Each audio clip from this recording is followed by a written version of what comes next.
She spoke in voices that weren't her own. She recoiled at the sight of a crucifix, and no matter how many exorcisms the priests performed, the demon just wouldn't leave. This is the story of Klara, a Polish woman whose fight with what she believed was a demon turned out to be a battle within her own mind. Klara was a devoted Catholic in her 30s, kind, quiet, and faithful. But one night, everything changed. She began hearing whispers, voices that told her she was damned. Sometimes her body would convulse, her voice would drop into a growl. She would shout obscenities she later couldn't remember saying. Her family panicked. They brought in a priest, then another, then a third.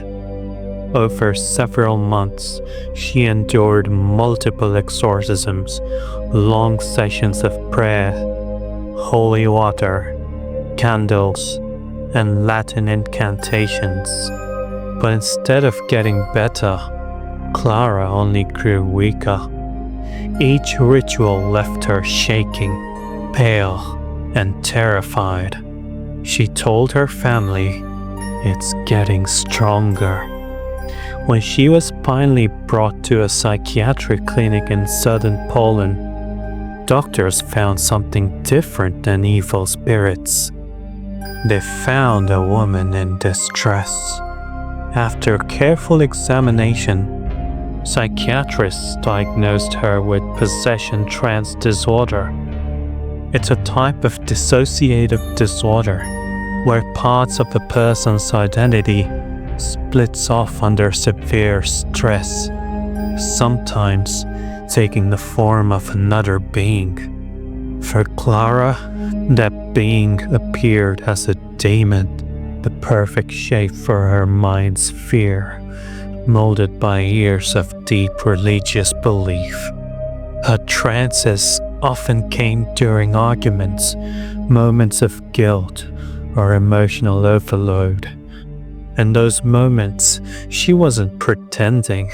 Her consciousness truly shifted.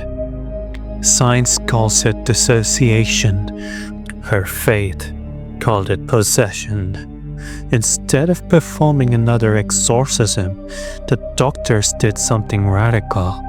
They helped her speak to the voice. They treated it as a part of her, not an enemy, but a signal. Through therapy and medication, Klara began to recognize when her other self was emerging. Each time, she learned to stay present. Over months, her trance states shortened. She started to regain control. She could pray again without trembling. She stopped fearing church bells. 3 years later, her doctors published a case documenting her complete recovery. Klara still believes on God, but she no longer believes she is possessed. Instead, she says, "The devil I had to cast out was my own pain." Her story reminds us that sometimes the most terrifying hauntings aren't supernatural at all. They're psychological echoes of trauma, shaped by faith, fear, and the fragile architecture of the human mind.